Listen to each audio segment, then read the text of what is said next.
Unleash the power of knowledge and connect with the heartbeat of the African diaspora.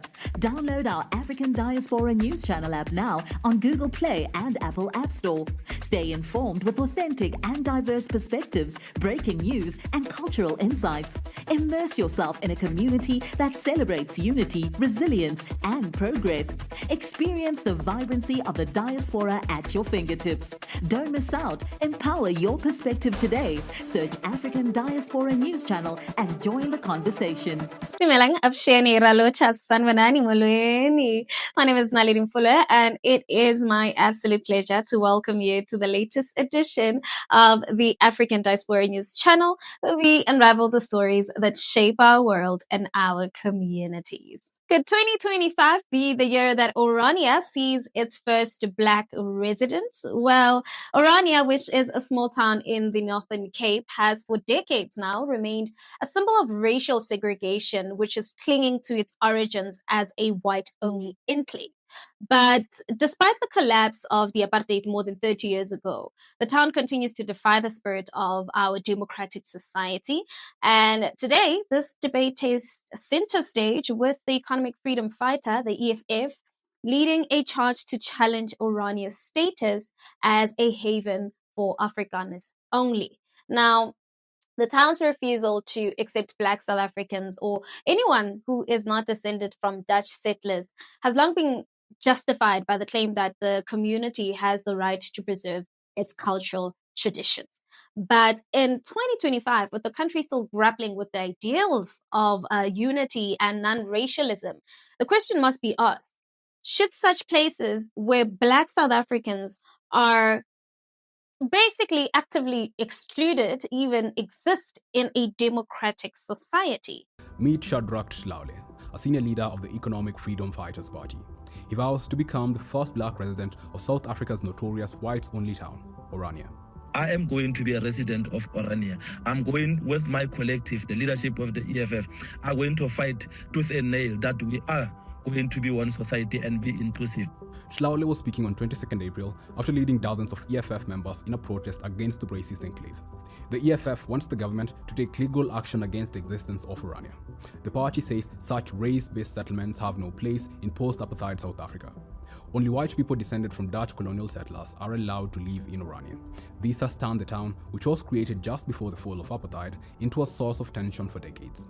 Its residents claim that they are only trying to preserve their culture. However, many say this is just a ruse to recreate a micro-apartheid society.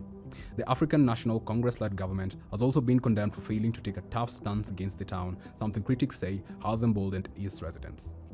In early April, the town sent a delegation to the US to lobby the Trump administration to support its plan to secede from South Africa, further demonstrating the residents' intent to cement their racist project. Now, that right there is Shadrach Schlaule, who is the chairman of the Economic Freedom Fighters in the Northern Cape, and he is pushing for authorities to take a stand.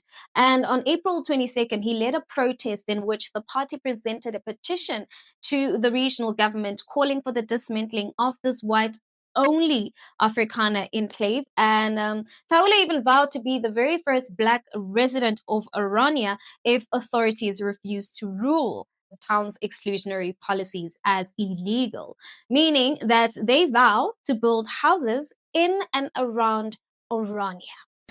Orania we might take it for granted, only to realize later that they will be the one that will destroy the unity of this country. And for that matter, we need to engage them to stop their nonsense that the reason they have Orania is for them to practice their culture and so forth.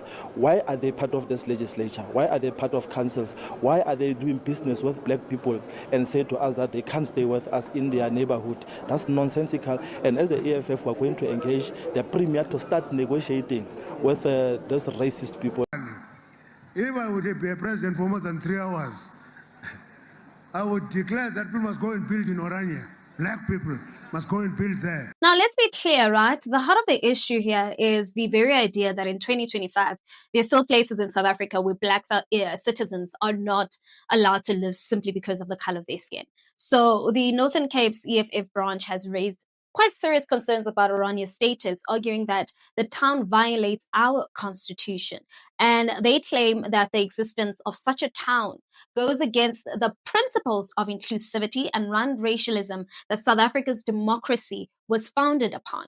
And after all, how can we build a truly unified nation if certain parts of our land remain segregated based on race?